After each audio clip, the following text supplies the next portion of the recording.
Depending on what level you're working at, there are lots of software programs that can help you come up with chord progressions. So if you know a little bit about chords, you could use this really small free one, which is text-based. You can download it from here. I have it installed already. This is how simple it is. I just put in the chord and I press play. So they go past very quickly. To make them last for 4 beats, you put a bar line between them. 2, 3, 4. 1, 2, 3, 4. 1, 2, 3, 4. 1, 2, 3, 4. If you put equal signs after the chord, you can see the beats go past. And as always, you should make sure your project is in the right tempo and probably save this into the right location in your OneDrive system. If you'd like to hear strums, slashes will do that. So you can save and reopen it, and you can also export to MIDI to use in Sibelius or to use in Mixcraft. This one was made by a student in Year 12 a few years ago, and it's also really small, as you can see.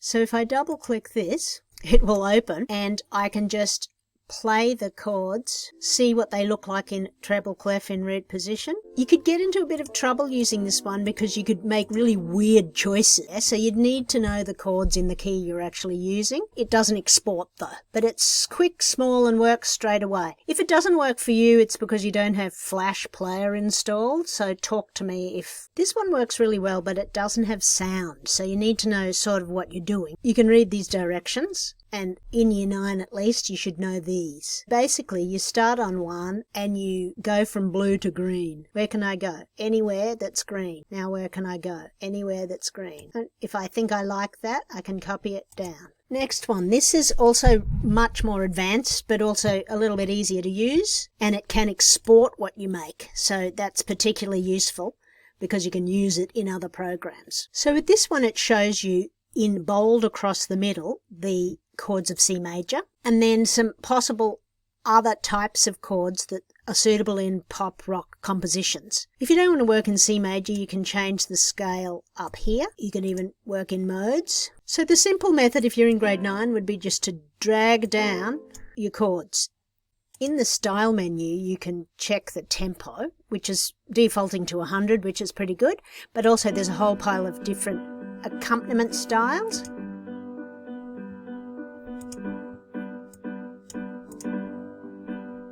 Once I like I can export to MIDI, or I could export to WAV as I did before, or I could share this as a link in my composing journal. There's a couple of interesting things in the chord palette menu. Ah, that's interesting. Look at that. All sorts of 251 cadences. You can even edit the styles. It'll let you choose your chords from the circle of fifths. So there's a whole pile of things here that would suit a more advanced student, but it also works really easily for beginners. My next one down is the chord find. That is quite handy if you know what you're doing. We use this a lot in Classroom in Senior. I have a copy on my desktop. This also uses Flash, and it's pretty confronting if you're in grade 8 or 9 or maybe even 10. There's a lot of chords there that we haven't learnt yet. But if you stick to the major and minor triads, you should know what you're doing. And some of the simple ones.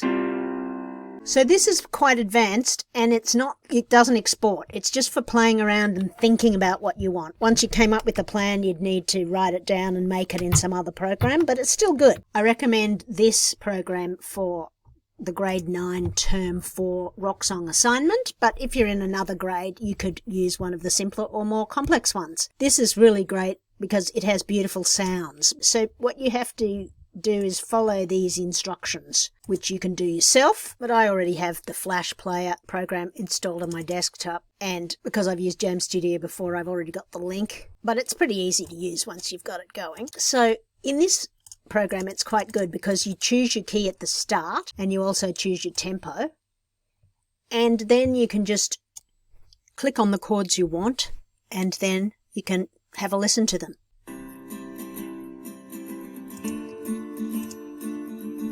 And you can try out a whole pile of accompaniment patterns.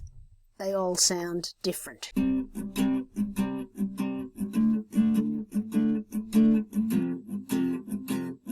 If you're downloading or recording these for the purposes of using them later, but you don't have an account and you're recording them in Audacity, then I suggest putting an extra bar of your final chord so that it doesn't diminuendo, and then just cutting it off neatly at 4 bars in length. If you actually have an account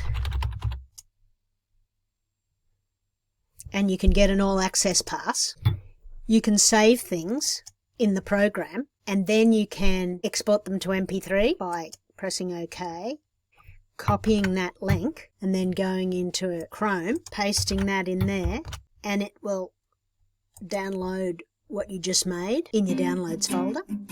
4, 1, 2, 3, 4, 1, 2, 3, 4, 1, 2, 3, 4, extra bar of the last chord on purpose, which you can then import into other programs. But if you don't have an all-access pass because your free trial has run out or you don't want to pay the money, then I suggest using Audacity to record. And the last one, which is quite handy to use, is Hook Player.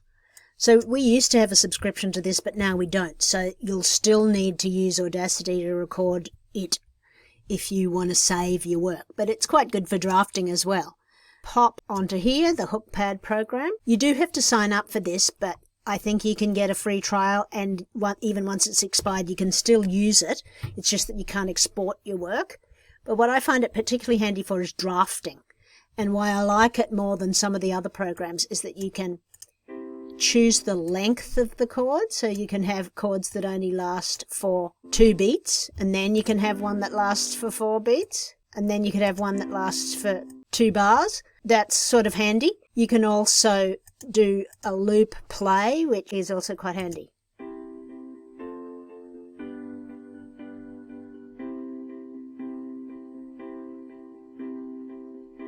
And so on. You would be able to export it if you owned it, so you need to use Audacity. I think you can, however, still choose various different sorts of accompaniment styles and mute different parts of it. Like this has, I've muted the basic pop drums in this. I'd probably mute everything, to be truthful. I only want the piano. They normally do export to MP3 and WAV, but unfortunately I don't own it, so I can't do it. You can export to MIDI as well. The other really great thing about this program is that it actually will show you what's most likely to come after chord 1. You can only look at it for 90 seconds, which is really sad, because it had some really good stuff in there, but they're making it harder and harder to use unless you buy it. Still, it is quite handy. It'll even give you sample progressions, which you can just put in. The only thing the students in 2023 didn't like about it is the sound of the bands, which I perfectly understand.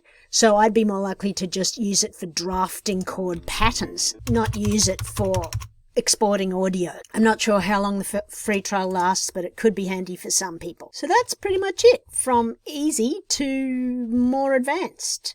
Of all of them, this chord player one is probably the easiest to use, but it tends to force you into certain choices. I also really like some of the accompaniment styles in Jam Studio. The sound quality of them is really good. That's the one we tend to use the most. Anyway, good luck.